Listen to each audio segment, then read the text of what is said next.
Okay, you guys, I'm back. As you know, today is day 29. It is March 2nd, 2023, and this is a double up day. So this is the video for day 67.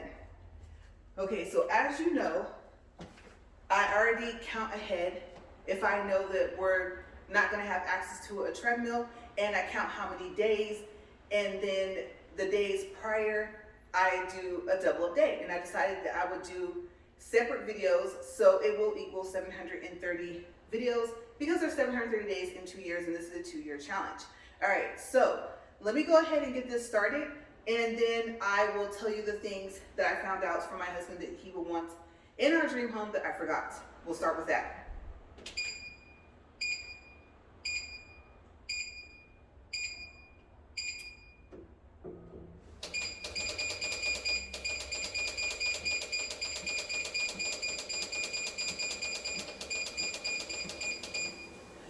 Okay, so a couple of things. Like I said in the first video, just a quick recap. If you have a Z Fold 2 and you are finding that your stock camera app or your phone itself is starting to limit how long you can record your video in airplane mode, then you have to delete or transfer off some of your other videos. Okay, so I don't know what is the max capacity of the amounts of, I don't know how the files are sized, megabytes, whatever it may be that you have for your videos. But if you're starting to see like where it might say, let's say 13 minutes, it'll be like a lighter red oval. And it'll say, like I said, either 13 minutes and some seconds, 7 minutes and some seconds or something like that. That's because that's how much time you have left to be able to record a video onto your phone. Okay, so I checked to make sure that that little amount of time, whatever it was going to be, was not next to the timer that shows that the phone's recording. So we should be good to go. All right, so like I said, I believe April 9th is day 67, and that's the day that we're making up for right now. So for the double up thing. All right. Okay, so first, before I tell you guys about the experience of buying this house, I told you guys at the end of the other video that if there's anything I missed in what we would want in a dream home, then that my husband would want, then I will go ahead and add it into the beginning of this video. Okay, so one thing that I missed, which I did not know, on the inside of the house is that he would want a second safe room. Okay, so I already talked about a safe room, but he wants another one. The other thing is outside. I said, is there anything that you would want outside?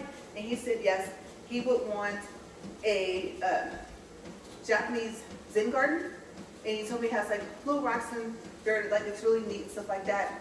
So he would want that outside. And then, you guys, it will probably be something similar to what I already said.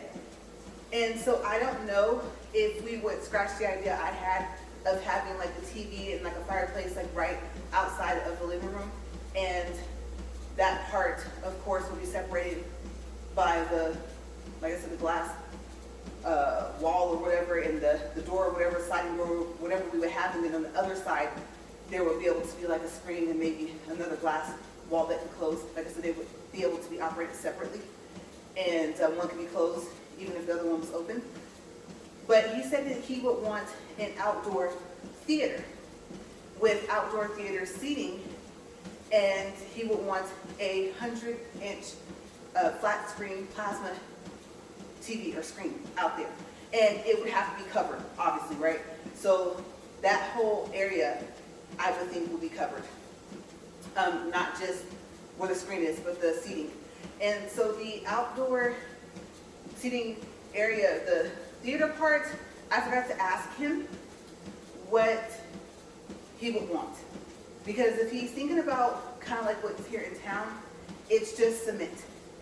And like I said, it's very cold to sit on, and I can only imagine how hot it'd be to sit on in the summer. So I have no clue when he says outdoor theater seating, what he's talking about. But hopefully he's not talking about that, because I know me.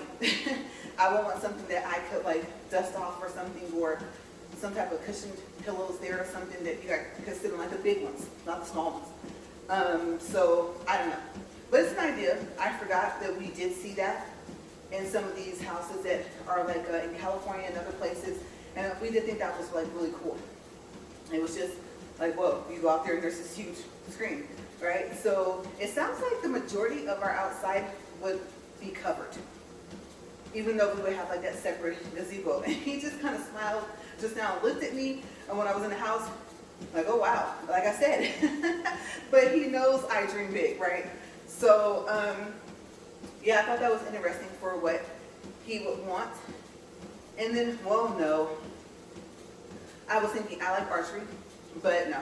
A little archery range, I wouldn't do that. I'm pretty sure at some point there'd be some complaints. Yeah, people won't be too happy about that. Excuse me.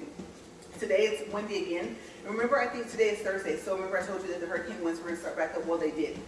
And so right before I came out here, you guys, oh, I forgot to take my headache medicine. My body's just not having it today. All right, so I think that should be it for our dream home. Now, excuse me, like I said, I know there's a lot, but it's dream home, you know? So we are at 5 minutes and 12 seconds, and now I will tell you about the experience of buying this house, like I said. And yes, we're making payments, we didn't buy it outright. Okay, so like I said, from the first experience I told you guys about today, the first attempt, it would have been the very first time that I would have bought a house. And if we had got that house, obviously we wouldn't be in this one. But after that first attempt, I didn't want to go through it again. I really didn't. We were lucky enough to get the same realtor. And so that was fine. Like I said, she did an excellent job the first time. We were all kind of baffled at, you know, some point with the broker guy that we were dealing with. And I don't know, I asked my husband, like, why didn't we just do what we're doing now? Just go through a real estate company and, you know, go from there. And I can't remember why he explained that. I don't know if he was trying to give them some business. I have no clue. I don't know if they had the break-ins. I don't know. First thing was, here comes that appraisal again, right? That's not like right away. You have to like look at the house, see if you like it, and see if you even want to start paperwork on it first. Okay, and so then this was when we found out about the programs. And I think we kind of knew about the first home, but we knew that I don't think he could use it because he had already bought a home before. So we decided to do the next home. And we found out about that a little bit later. Okay, so first I think we saw the house, and this house was bank owned as well. The difference between having, like if you're gonna buy just a regular house and not a bank owned house that was foreclosed on, is that the minute you close escrow and get the keys, the equity of the house is yours. Okay, so that's the difference. So if you can find one that's really nice, no one got mad and, I don't know, took the kitchen handles off the cabinets or something like that, then in my personal opinion, it is better to buy a bank-owned home. So, and then usually you can negotiate. You can do just like what we did the first time with the first attempt. So we told Fannie Mae the first time, either we wanted a $6,000 like rebate, or we just wanted them to pay the closing costs. And they had said yes. So that was the other thing about, like I said, it was a nice house and it was very low price. You guys, the other house I told you guys about, it could have been considered 4-bedroom. It was like I said, it was split wing, and it was like $139,000. It was very cheap. Okay, so back when we first got out here in 2015, it was really cheap to buy a house. So anyway, getting back to this one, I really hoped that we didn't go through the same thing we went through. He was like, no, we'll be fine. And so we came in, we saw it. Okay, yes, RV garage. Oh, yes, gas, stove top. All right, check. Well, no double sinks. Like I said, I think the day before yesterday, I told you guys about what I would change about this house. So that was one thing that I didn't like, but it was like, that's cosmetic. And maybe we can change it, maybe not. If not, at least there is a second bathroom in the bedroom for us. So double-sided fireplace, like I said, all right, cool, we like it. Didn't understand the color scheme of some of the stuff, but for the most part, the designer nailed it. So we said, okay, we'll go ahead and we'll start the paperwork. And of course, inspection, checking to make sure the ceiling fans work, checking to make sure that the lights are working, checking to make sure that the water is running, everything, the toilets. Well, they're usually wrapped up, but if they're not, checking to see if they flush. You go through everything because when you own a house, you're responsible for everything. Okay, it's not like living in an apartment where if it has to be sprayed, let's just say it's regular, for pest control to come once a month, usually that's the apartment complex responsibility. Of course, if you don't break it, you don't pay for it to get fixed. And in a house, it doesn't matter if it is normal wear and tear or if it just broke down on its own, like the AC or something like that. You're responsible for it. When I say everything, I mean everything. So I was kind of a little bit on the edge of buying the period anyway. But, the difference is the payments are going towards it being yours as opposed to you renting. And so I can kind of see, I can see the benefits. Eventually, you'll own it, especially if you can do like bi-weekly payments. And bi-weekly payments are where the house payment is split in half, and you pay the first half of the house payment in the beginning of the month, and you pay the second half of the house payment in the second month. Okay, but we weren't able to do that with this house, but what happens is that it doesn't just go off of what you owe. It's just kind of like a student loan. It goes off of how many payments you make. So by doing bi-weekly payments and splitting your house payment in half, that's considered 2 payments a month. And 30 divided by 2 is 15. So that's how you cut down your loan down to 15 years as opposed to 30. Okay, especially if this is going to be like your forever home and you don't really, plan on buying somewhere else. So if you want to cut it down to 15 years, then that's how you do it. So far as refinancing, we knew at some point that we would refinance. And, they tell you have to wait a year. I think you can refinance right after you get the keys. But you want to do what's called streamlining. And streamlining is where you ask them, okay, so if I were to take anything out, any money out of the house, out of the equity, because you do owe it back, it's like you're borrowing against your house, then how much could I take out to where the house payments will stay the same? And then they'll tell you. So they might cut you a check for, let's say, maybe $5,000 or $6,000, maybe 10. They might pay off a couple of your credit cards. But because you didn't raise it up a lot, remember this is, unless you do bi-weekly payments, this is divided over 30 years. So your house payment is going to go down because usually the other reason why you refinance is because you want a lower interest rate. That's the key thing. And you don't have to take money out. You can just say, oh, you can offer me a lower interest rate, or, oh, you can offer me a lower interest rate and get rid of the PMI. The PMI is, I think it stands for personal mortgage insurance. It's not your mortgage insurance. Okay, you do have to have mortgage insurance on a house when you buy it separately. The PMI is for the bank, just in case you default and don't pay. Okay, so I guess say they have to foreclose on you, then they're still going to get some or maybe all of their money. The problem is now they're responsible for property taxes and like that, so of course they're going to want to turn around and sell it. And that's where you can start negotiating, trying to lower the price of the house, or asking them to pay for the closing costs because they need the house off their books. And so that's why, like I said, why I would advise, you can take my advice or not, but to look at bank-owned homes. Okay, because they want to get rid of it. It's the same thing as a car lot. If a car is on a car lot past 30 days, they're really wanting to get rid of it. Now you're probably thinking, well, when I go, they're sure not acting like it. But if they're good at what they do, then they want to turn over their inventory as fast as they can. There's cost. Okay, so same thing for a house. If the bank owns it, there's cost. The house doesn't just sit there and there's no money that comes out for it. So this house, like I said, bank owned. Oh wow, in the neighborhood we rent. Okay, cool, right down the street. We don't have to move too far. And so it was like, okay, let's go for it.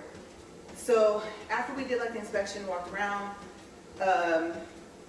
you guys, if you end up knowing that there's a crack in the foundation, tell them, because that should end up getting the price of the house lowered some as well. Anything that you have to do, any yard work, and I don't mean oh, I gotta trim the branches on a tree or bushes. No, I'm talking about like, let's just say there was a tree next to the house, and let's just say you could tell from the inside, because it's like a room on the inside, that the roots of the tree already have damaged the foundation. I'm gonna have to have that fixed. Oh, there's a crack in the wall. I have to have that fixed. What you want to do is point all that out, and if you can get some estimates and say, well, I've patched it up before, and I know roughly speaking it's going to cost me like $1,000 or $2,000 or something like that to get it fixed, and that should lower the price of the house as well. So the first thing was there's a crack in the foundation. You can see the crack on the floor, and it went all the way across the house. So it went from room to like the walk area before the front door, and it went into the kitchen. Like it goes all the way across the house. So he was like, no, and so they lowered the price. It was really something to see because our real estate agent was kind of shocked. And then also what we said that we would offer, because of course it was lower. So it started off at $185,000, and by the time the crack in the foundation was pointed out,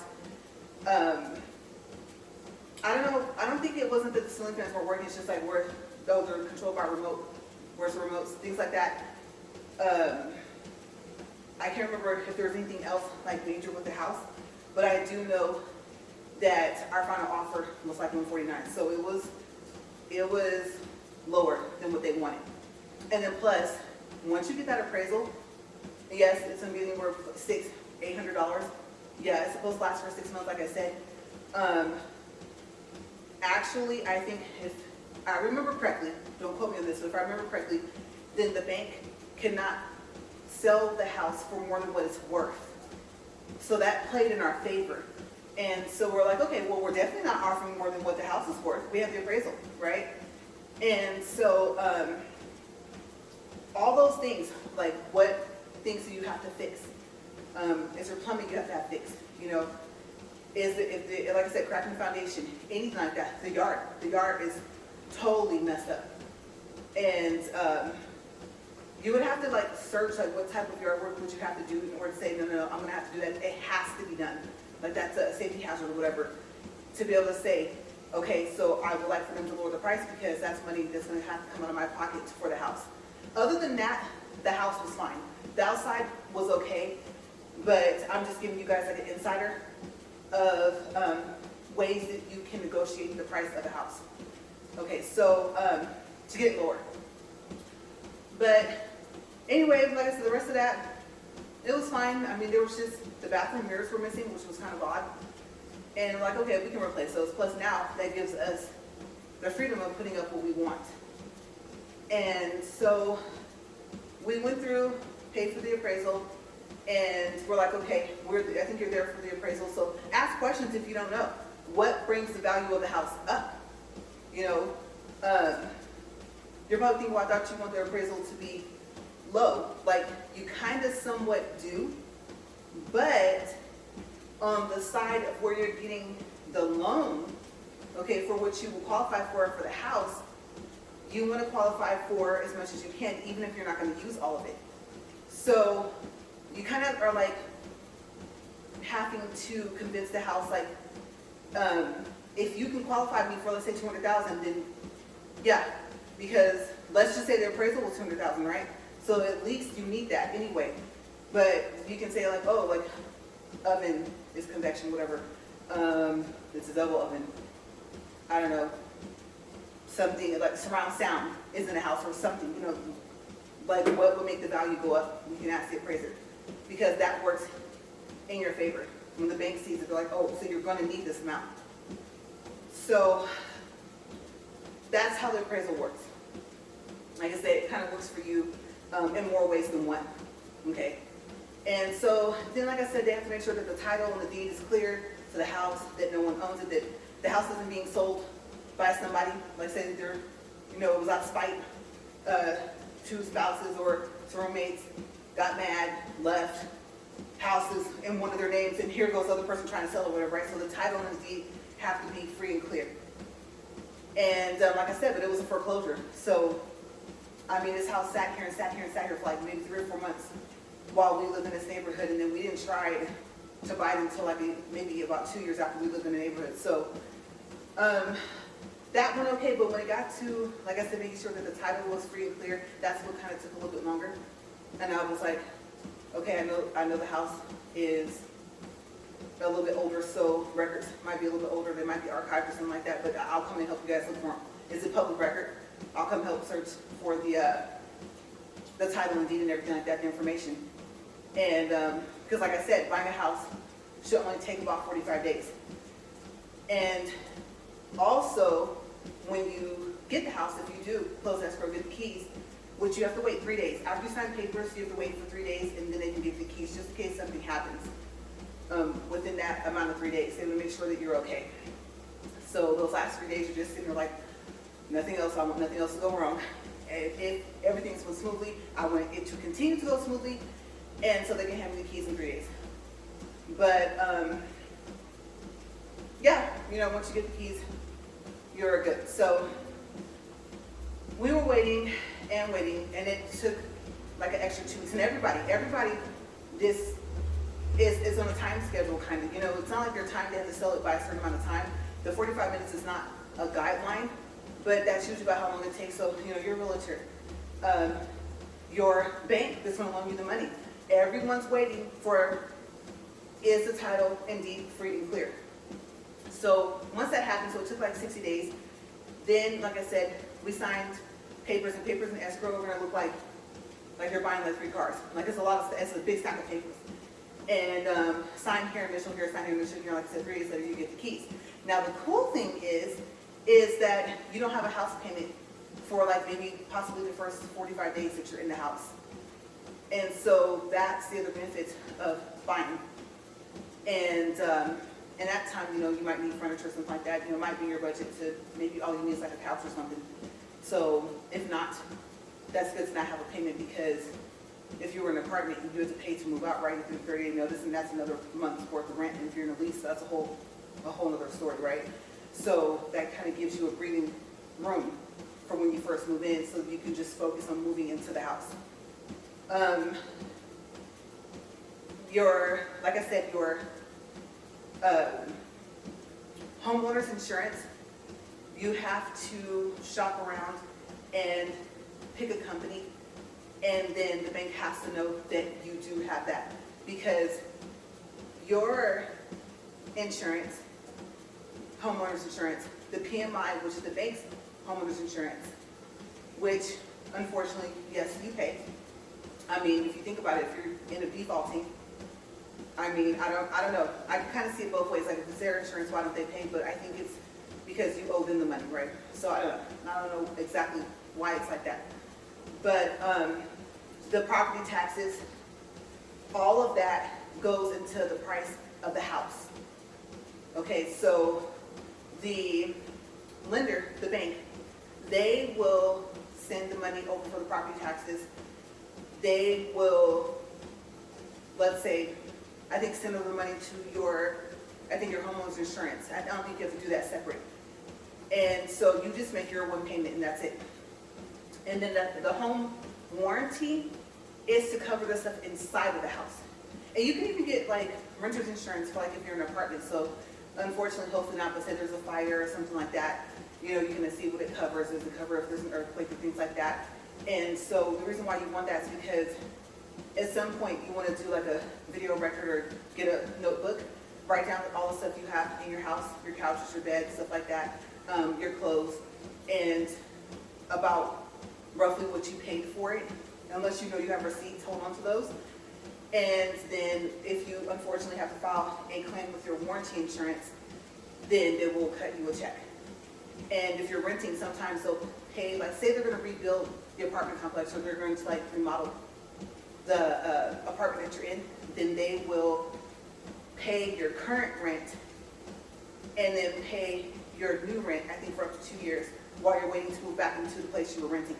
So you can either do that, or I think you can just like take a check. And it works the same with like with the house. Okay, so I don't know, flood happens, stuff gets damaged, warranty covers it, you know, okay, this is the value of what you said all the stuff was worth in your house. And I think they might even pay for like your hotel and stuff like that. So a warranty is important whether you're renting or buying a house. We're at 23 minutes and 4 seconds. All All right, so I learned a lot, especially once we found out about that program, the Next Home. You, like I said, need a 620 credit score. You only need $500 down, you guys. And I think it's called conventional. If you can stay away from conventional, you kind of want to stay away from a conventional loan.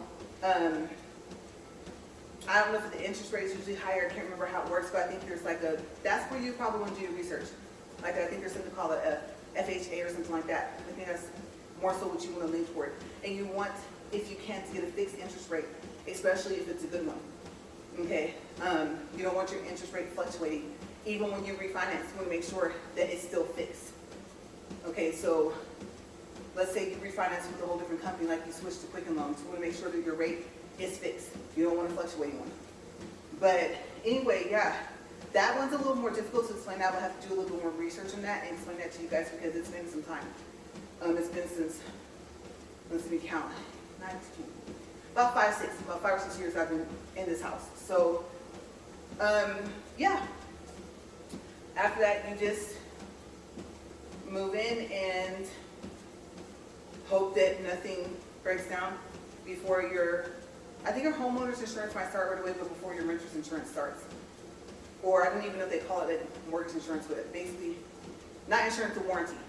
Like I said, okay, so let me back up.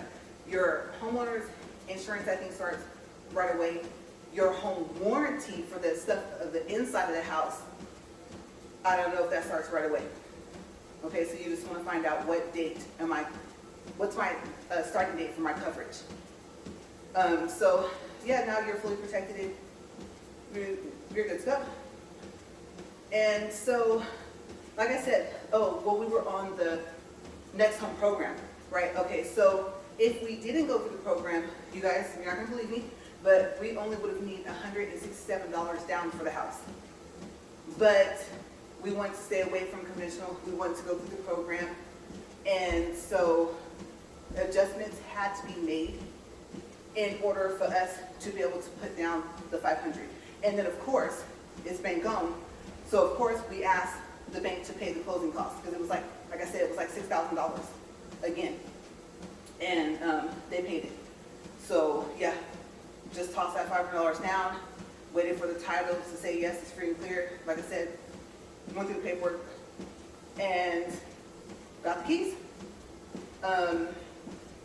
Like I said, check out those programs in your different cities and states that you live in, because just about every city and state has those programs, first home, next home, things like that. And the amount that you can have, like up to what the house can cost, might be higher in the state that you're in. Okay, so you might be able to get something that costs, let's say, $350,000. Also in the program, at least for here where we live, you can also buy land and have a house built on that land, so long as the total cost fits within the max of, I think it's like the 326, and it might be higher than that. Okay, so so far as your income, like I said, when we started, it was like $90,000. I think gross was a max that you can make. Everyone that combined that lives in your home that would have to have their income considered for the house. And so let's say you have a job and let's say you get bonuses and you have your medical, your dental, your vision, all of that is kind of packaged in, and it's all kind of seen, I think, as income kind of. But your base pay before your benefits, then if your base pay is lower than that max, then you should be okay. So, yeah, that was the experience of buying this house. It went a lot smoother. Like I said, it only took an extra 2 weeks, so it took a total of about 60 days. And then we moved in. The program, at least for the program that we went through, the Next Home program, it had like a little class that you had to do. And you could get, I think it was like 75 or 80. I think 80% was the lowest you could get. And it was just to teach you about the process of buying a home. And of course, I was the one that needed it my husband started off reading it, and he, like I said, works a lot, and so my work hours were less. So on the days I was off, I would be reading, doing the little tests. You watch like a 1 or 2 minute little video, answer the questions, and then if you didn't get like the 80% or whatever, or 75%, whatever was the minimum you could get, you could just do that little section over. Okay, so I think the first day or two we were reading together, but you guys, like I told you, he reads really fast, and so he'd be like on the next page. I'm still trying to read the page that we're on, so I was like, go ahead and just do that part. And then I said, I'll take over. So it took me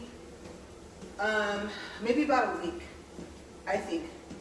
And I spent, I'm not gonna lie, I spent like 2, maybe 3 hours a day. I was trying to get this done.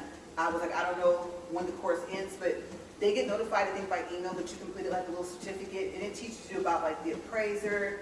It teaches you about like how do they decide what the house is worth, if they compare it to other houses like in the neighborhood, and they have to have similar things. Like it can't be like the house you're gonna get is a single story, and there's like a 2-story, and that has a pool, jacuzzi, and stuff like that. It has to be kind of comparable.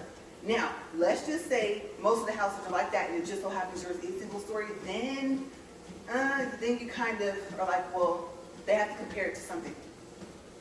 And they usually compare the house you would buy to like maybe 4 or 5 houses in the neighborhood or in the surrounding area. So, yeah, that's what they do. And they teach you all this stuff, and that's what you're reading. And like I said, little videos and stuff like that, so it's not just all reading.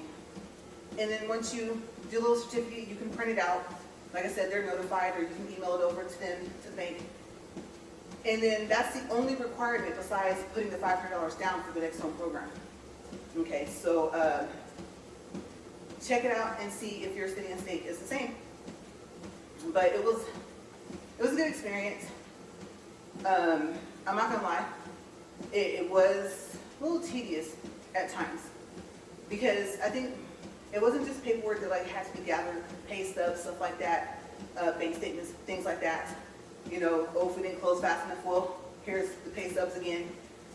Here's the bank statements again. Having to just repeatedly turn the same paperwork, I think is where the tedious part came in. Then the waiting game. It makes that 45 days seem a lot longer than what it is, especially if it goes a little bit past that. But they may or may not tell you that like you have to pay off like some of your credit cards or something like that. And what you can do is say, okay, well, this and this and this have to be paid off in order for me to be able to qualify for X amount of money to buy this house, right? And they'll say yes. Say, okay, well, is there any way that you guys can include that into the price of the house? I mean, think about it. It's going to be divided over 30 years, right? So if not when you first buy it, if when you like refinance it, they might actually do that. They might actually say, you know what, okay, yes, the loan will pay off this credit card, that credit card, maybe even your car, you guys. I would say, if your car is doing great or whatever, but you are thinking about getting another one, and you're gonna buy, then wait until after you buy, wait till everything goes through, stuff like that. And then when you refinance, then say, hey, can we, and you can discuss this with them prior to, like that's kind of like what you're thinking to do. Can we refinance and have this car paid off, or your current car? And like I said, even when you first buy, you can say, well, if that's the problem, then if it were included into this, if a check was cut to that to pay that off, the amount, I mean, the $30,000, $40,000 car divided over 30 years is not going to add a lot. It's going to add like $2 or $3 to your house payment. So that's the ideal thing to do, especially if you're thinking about getting a new car or your first car. Have it paid off and have the title to your car and own it. So we are at 32 minutes. 2.13 for distance, 148 calories. And you guys, I'm not an expert.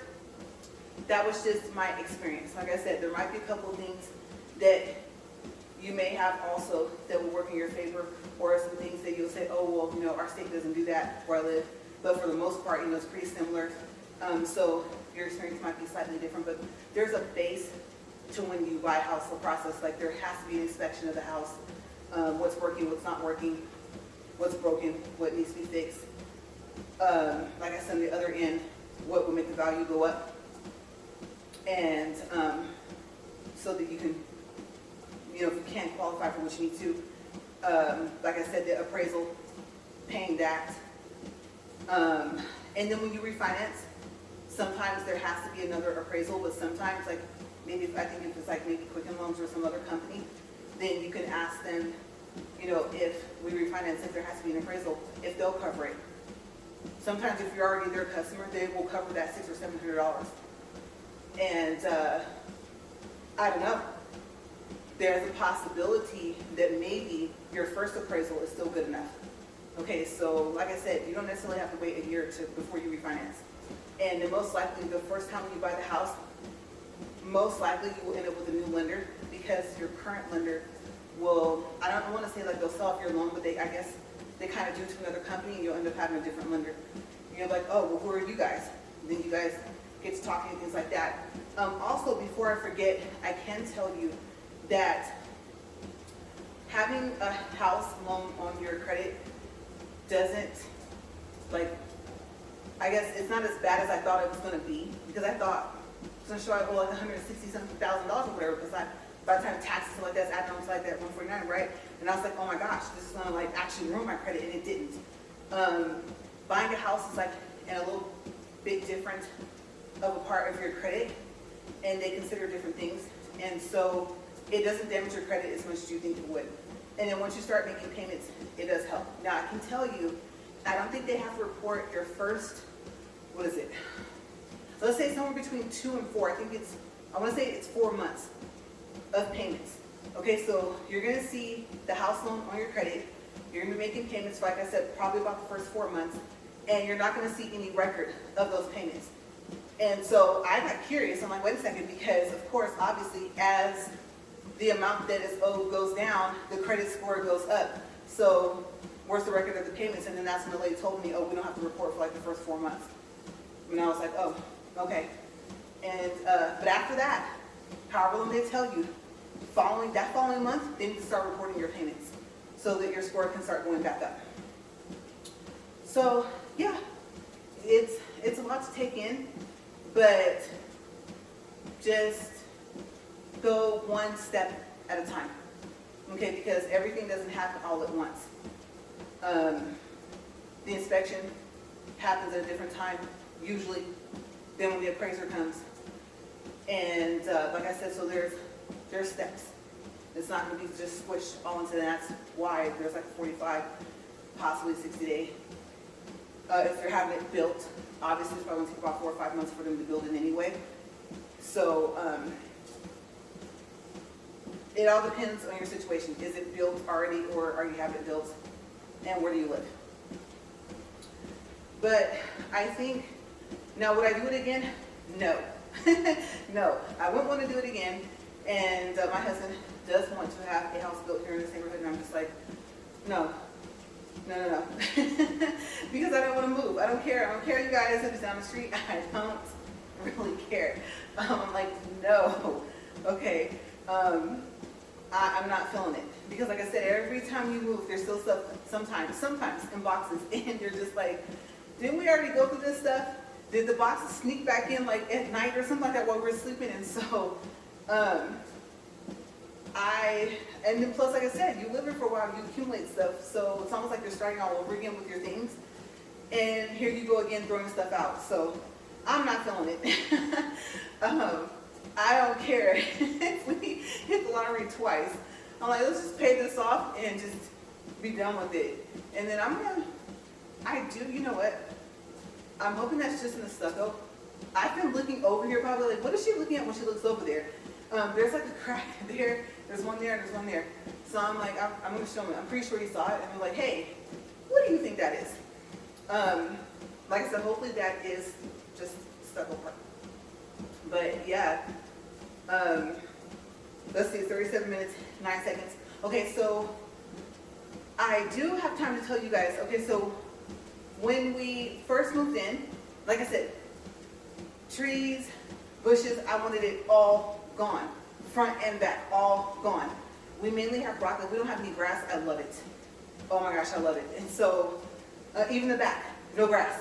And I was like, okay, I don't feel like trimming the trees. And then they were telling us, it's gonna be pretty hard to find a gardener here. Most gardeners are not taking new customers. And I'm thinking, before I even did the allergy shots and helped my allergies a little, it was like, I can't be out there for too long. And I feel bad because here my husband is, cutting the branches off and trimming everything like that. And he's gonna need some help, so I have helped him, and oh my gosh, got messed up in the process. Like I said, allergies just off the wall those days. And I got a quote to have it all like uprooted. I went gone, right? And it was like $3,000, and my husband was like, the guy talked to me, he said, okay, so we talked to your wife, and she said, that you guys are thinking about getting rid of like all the bushes and trees and stuff like that, and it's gonna be like about $3,000 or whatever. He told him, and he was like, what? He goes, I didn't know that she talked to you about that, but he knew, and then later on he wanted the trees gone in the backyard, and I was like, see, yeah, now you want the stuff gone, right? And so it was funny. It was funny because his thing was like, no, we need to like redo the deck. That was the other thing that I don't think I told you guys about so far as changing the house. We don't want real wood for the deck. I think it's like some rubber wood, and it's less maintenance. And so if we can, we would like to have that like redone or something like that. So yeah, there was that. He was like, well, we want the house painted or whatever. And so he was like, let's put the money towards that. So the deck is still the same. I very rarely go up there and I look and I'm like, that don't even look sturdy enough to stand on. And so I'm like, no, I'm cool. I'm cool. And it's outside. I want to be inside. So I don't think I've ever actually sat out there on that deck. No, no. And plus the boards to me look like something from a shipwreck. And like, especially when it rains, the little squeak noise or something like that. Kind of just, I almost said something like the treadmill, right? And I'm like, no, I'm cool. So me and being out there, no, even in the season where there's less bugs, no.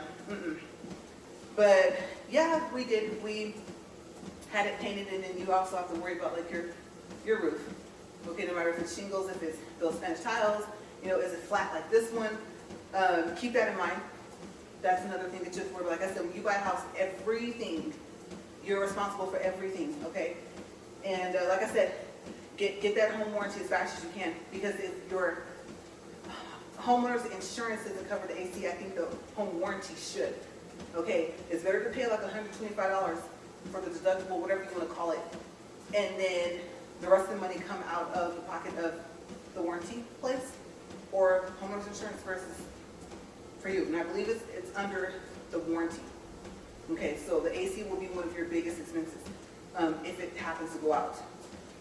And so yeah, you want to get that. Like I said, you have to have homeowner's insurance to buy the house. That's already calculated into your payment. But the warranty, get the warranty as quickly as you can. And they're really, really cheap, you guys. I'm talking about in between 10 or maybe $20 a month. Like, no lie. It's worth it.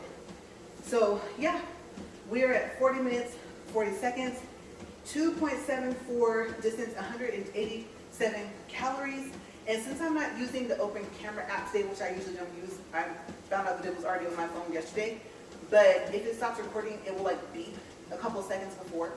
And I'm using the stock camera app, so I'm really, really hoping that it did not stop. So I'm gonna stop the treadmill and hope that I still see a little flashing thing on my screen when I walk over there. All right, so for tomorrow we'll be back to a regular day, and it will be favorite movies with Viola Davis, and I might have to add in the TV show How to Get Away with Murder, because I think the stuff I wrote, I don't think is enough for tomorrow's walk and talk, okay? And if it's still not enough if I do add in the TV show, then of course we always have like the random part of our walk and talk. But you guys, thank you for joining me today. If you did the double day with me, or if you just did one 40-minute walk, or if you just watched the video. And if you like the video, like and subscribe. If not, that's fine. I will see you guys tomorrow. Tomorrow for day 30. Okay, so I'm still deciding. Am I going to walk first and do my after 30 days after, or am I going to wait until day 31? I have not decided. I think I was leaning towards waiting until day 31. That way I can do the before I do the walk for day 31. Okay, so I think that's what I'm possibly going to do. Okay, So if I choose not to do that, if I choose to walk first tomorrow and then to do the after 30 day, then I'm thinking, I'm not sure where I'm going to attach it. As a matter of fact, I'll have to attach it to day 31. Okay, that way it won't look like I did it before I walked instead of after. Okay, so filming it will either be after the walk tomorrow or it will be first thing in the morning for day 31. And then it will be attached to probably day 31's video. Okay, we'll do a recap. I'll remeasure. And of course, I'll redo my weight. And remember, like I said, I'm going to probably remind you guys tomorrow on the next day that I had to re-weigh myself the second day because I was holding myself on the first day. And a Z Fold 2 is not that heavy, but when you put a case on it, it is. Okay, so I was like, no. This needs to be fair. Okay, I don't care if it only adds a little bit, which it did, was just a little bit, but that's not fair for it to count towards my weight. And then it's not like it's attached to me, right? So yeah, that's what's coming up for tomorrow and the upcoming days. And I will see you guys later. I hope you guys have a great day. Bye, you guys.